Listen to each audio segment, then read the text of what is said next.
MQM आपकी हलीफ जमात है, हरीफ जमात है? या आप बताएं।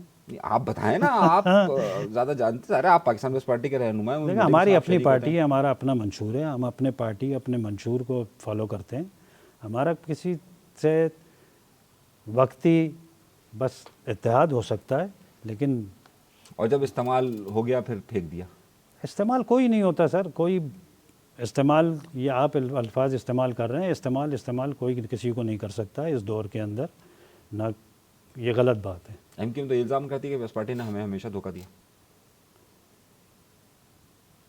एमक्यूएम ने धोखे नहीं दिए। कब दिए बताएं? वो तो कहता है नहीं दिए। बीवी की हुकूमतें नहीं गिराई हैं।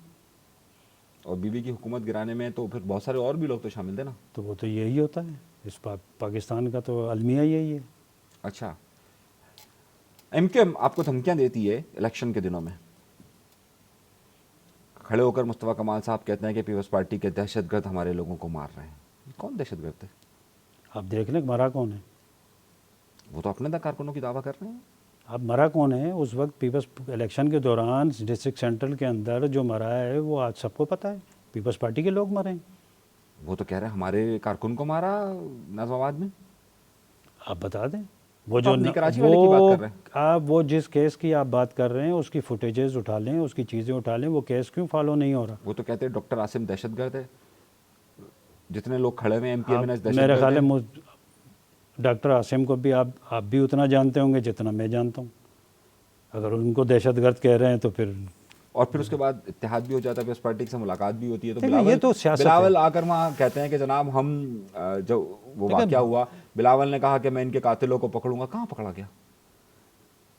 ये तो सिंध पुलिस का काम है ना। नहीं, ये तो पीपल्स पार्टी की हुकूमत है ना। पीपल्स पार्टी बताए ना, पीपल्स पार्टी अपने मैं इसलिए बताना चाह रहा हूँ, बात करना चाह रहा हूँ कि पीपल्स पार्टी अपने कारकुनों को कैसे भुला देती है, बात करना चाह रहा हूँ। सर देखें, भुला नहीं देते हैं।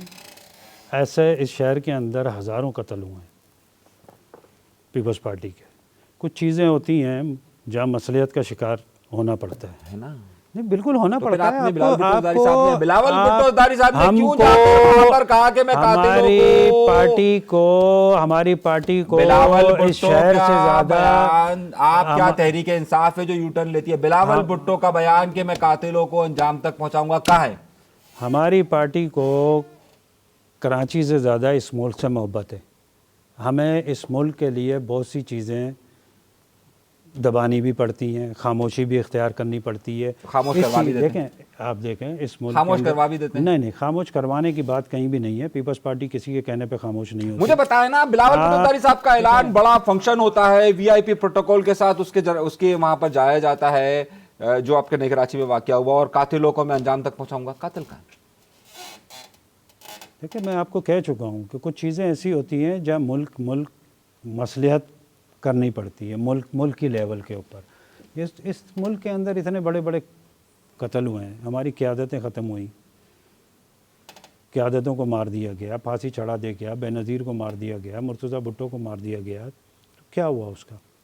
कुछ चीज़ें होती हैं जहाँ खामोश होना पड़ता है। सर, मैं तो बिलावल भुट्टोधारी साहब के बयान की बात कर रहा हूँ ना। मैं अब कराची के साथ, अगर आप उनके एक बयान को लेके आप अगर उसको इशू बना रहे हैं, नहीं, मैं इशू नहीं बना रहा, मैं तो ये बता रहा हूँ ना कि उन्होंने हमेशा जो यहाँ कत्ल हुए, जो कारकुनान इस्तेमाल हुए, मैं लफ्ज़ इस्तेमाल कर रहा हूँ, उसको पीपल्स पार्टी बाद में भूल जाती है। मैं ये दुआ करता हूँ कि अल्लाह ताला इस शहर के अंदर दोबारा इन फसादात की तरफ ये शहर ना जाए। इस शहर का कोई भी बच्चा मरता है, चाहे वो किसी भी पार्टी का हो, किसी भी मसलक का हो, अगर वो मरता है तो उसके घर वाले भुगतते हैं। अगर हम किसी को फॉलो करते हुए, अगर हम किसी के बच्चे को फांसी पे चढ़ाते हैं तो वो भी किसी का बच्चा है। अगर वो कहीं यूज़ हुआ है, उससे गलती हुई है, तो कुछ कातिल का है। ढूंढ मैं तो आपके पार्टी के चेयरमैन का स्टेटमेंट का ये बात कर रहा हूँ। आएगा इंशाल्लाह वक्त पे।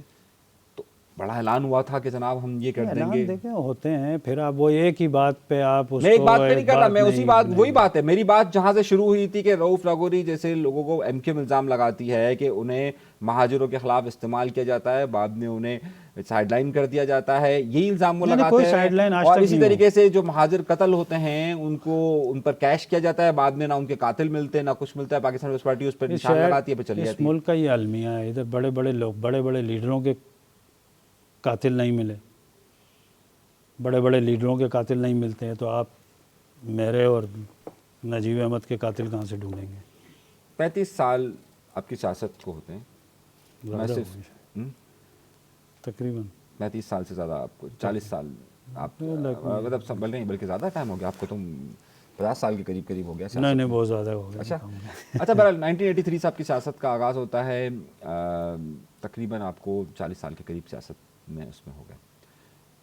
आपको कहीं लग रहा है कि पाकिस्तान पीपल्स पार्टी एक बार फिर ग्रो करके अपनी अक्सरियत की बुनियाद पर बिलावल भुट्टो ज़रदारी को वज़ीर आज़म ला सकती है? हम पहले भी अपनी ही अक्सरियत की बुनियाद पे आए हैं और अब भी आएंगे। एनआरओस करके आए हैं नहीं आप। नहीं एनआरओस देखें, अब आप बोलें एनआरओस करके आए, एनआरओस करके बीवी पे भी लगाते हैं, एनआरओस करके आए तो क्या किया इन्होंने बीवी के साथ, क्या हुआ?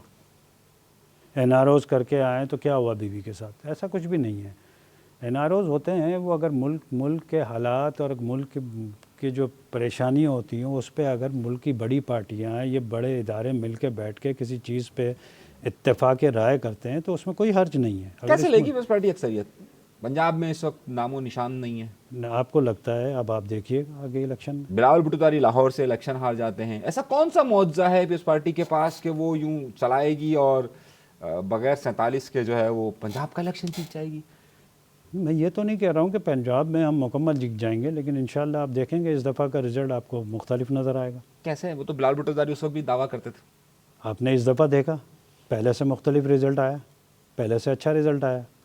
अब वही आप था, वो तो हम दोनों ही नहीं कहते हैं, वही फॉर्म नहीं 47 से। नहीं नहीं नहीं आप वोटों, अगर वोट निकाल के आप देखें तो वोटों की तादाद पहले की 18 की निस्बत अब बढ़े। आगे आप देखिएगा इंशाल्लाह ताला। क्या जादू की छड़ी है पीपल्स पार्टी के पास कि वो यूं घुमाई जाएगी और वो पीपल्स पार्टी का मोहब्बत वजीर?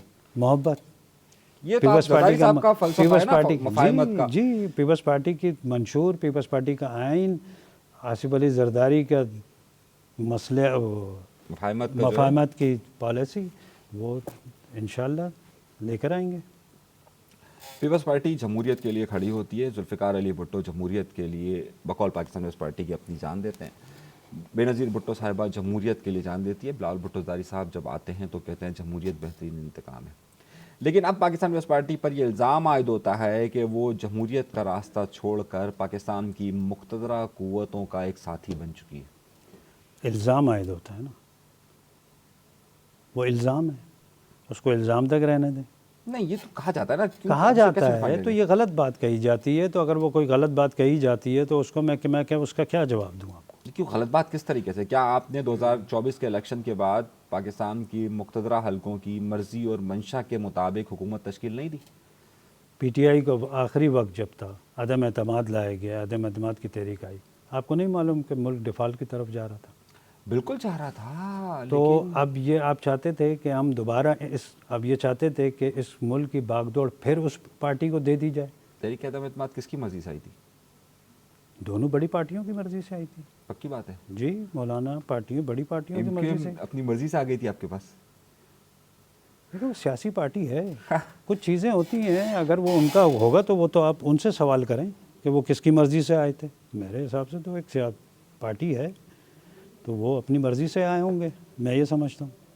अच्छा, आप समझ रहे हैं कि सब कुछ अवाम की मर्जी से हुआ था और इस वक्त भी पीपल्स पार्टी जो चल रही है वो अवाम की मर्जी से चल रही है? बिल्कुल चल रही है, बिल्कुल आवाम की मर्ज़ी से हम चल रहे हैं। बिलावल भुट्टो ज़रदारी साहब या आसिफ ज़रदारी साहब, बेहतर सियासी फैसले कौन कर रहा है इस वक्त पाकिस्तान पीपल्स पार्टी के अंदर? मेरे लिए तो दोनों बराबर हैं। आसिफ जरदारी साहब एक सीनियर पॉलिटिशियन हैं, सीनियर सियासतदान हैं। जिस तरह उन्होंने बीबी के बाद पार्टी को जोड़े रखा, पार्टी को जिस तरीके से आए, ख़ुद प्रेसिडेंट रहे, दूसरी दफ़ा फिर बने, तो वो एक सीनियर पॉलिटिशियन है। चेयरमैन भुट्टो जिस तरह अभी मेहनत कर रहे हैं, तो इस मुल्क में मैं नहीं समझता हूँ अभी उनके लेवल का कोई नौजवान, इस लेवल का कोई सियासतदान हो कि वो जिस तरीके से वो जब मुल्क के वज़ीर ख़ारजा रहे हैं तो उनके किरदार, उनका काम, गैर मुल्की दौरे आप उनकी हिस्ट्री उठाएं जो जिस तरह उन्होंने काम किया है। वो तो कह रहे हैं कि हमारे अमेरिका से ताल्लुकात बहुत अच्छे नहीं हैं, लेकिन आपकी इतलात है कि वो अभी जाएंगे ट्रंप की हलफबरदारी में? जाना चाहिए।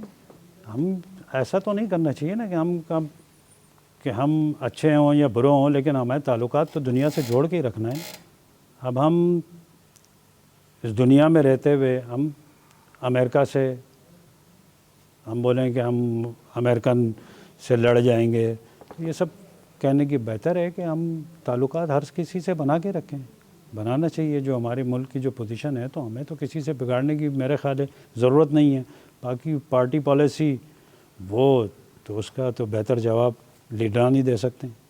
आपको लगता है कि रऊफ नागौरी को आगे सियासत में या कराची के नौजवानों को पाकिस्तान पीपल्स पार्टी कुछ दे सकती है? देते हुए आई है आज तक। क्या दिया है? क्यों नहीं दिया? गोलियां, लाशें। सर वो किस दौर में शुरू हुआ वो आपको पता है, किस दौर में ये लड़ाई झगड़े कराची की सियासत में मार धाड़ कब हुई है ये आपको पता है। तो उसमें पीपल्स पार्टी नहीं है। आप जानते हैं पीपल्स पार्टी स्ट्रगल की सियासत करती थी, वो स्ट्रगल किया। पीपल्स पार्टी के एक दौर में स्टडी सर्कल चला करते थे। हमें सियासत और जमहूरियत पे लेक्चर मिला कहाँ है वो करते पीपल्स थे। पार्टी? वो है यहीं। कहाँ कहाँ? देखिए दौर चेंज होता है हर दौर। अब वो दौर पहले बग़ैर मोबाइल के चलते थे, फिर मोबाइल आ गए, अब दौर सोशल मीडिया का है। तो हमें अब उस दौर के हिसाब से चलना है। हम अब वो उस 80 की दहाई में तो जाने से रहे, हमें आगे जाना है। उस दौर में आप ये समझते हैं कि पीपल्स पार्टी को उसमें जाना चाहिए? पीपल्स पार्टी के चेयरमैन बिलावल भुट्टो ज़रदारी साहब एक ट्वीट करते हैं, उसको 500,000 लाइक रीट्वीट होते हैं।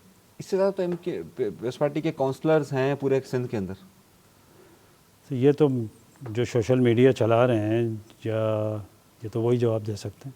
मैं एक बात कह रहा हूँ ना, पीपल्स पार्टी के अगर आप कह रहे हैं दौर उस वक्त का तकाजा ये था, आज का तकाजा ये है। देखिए उस पर मैं काम नहीं कर रहा हूँ, सोशल मीडिया पे मेरा कोई काम नहीं है, ना मुझे उसका इल्म है।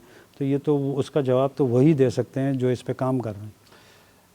आप ये समझते हैं आखिर बात इस पर कि इस वक्त पाकिस्तान पीपल्स पार्टी अपनी बिल्कुल सही डायरेक्शन के अंदर है और वो ये समझती है कि वो लोगों को अब कहीं आकर रोटी कपड़ा मकान भी दे सकेगी? आप गलत बात कर रहे हैं। अब कहीं आके नहीं, हर दौर में दिया है। अभी भी अब सैलाब जदगान के हिसाब से नैब ने इंक्वायरी की भी उस पर? इंक्वायरी होने दें, क्या हो गया? अगर कोई इंक्वायरी से क्या, अगर नीचे कोई लेवल पे कोई अगर कोई करप्शन कर जाता है तो उसमें पीपल्स पार्टी तो नहीं है ना। अगर नीचे लेवल पे कोई आके कोई सेक्रेटरी या कोई लेवल पे कोई अगर करप्शन कर जाता है तो उसमें पीपल्स पार्टी तो इन्वॉल्व नहीं हो गई ना, पार्टी की पॉलिसी तो नहीं बनी। यहाँ तो यही कहा जाता है कि पीपल्स पार्टी का मतलब ही करप्शन है। अब वो कहने में देखें इल्ज़ाम है ना, काम भी तो पीपल्स पार्टी ने किया, उसका क्यों नहीं कहते?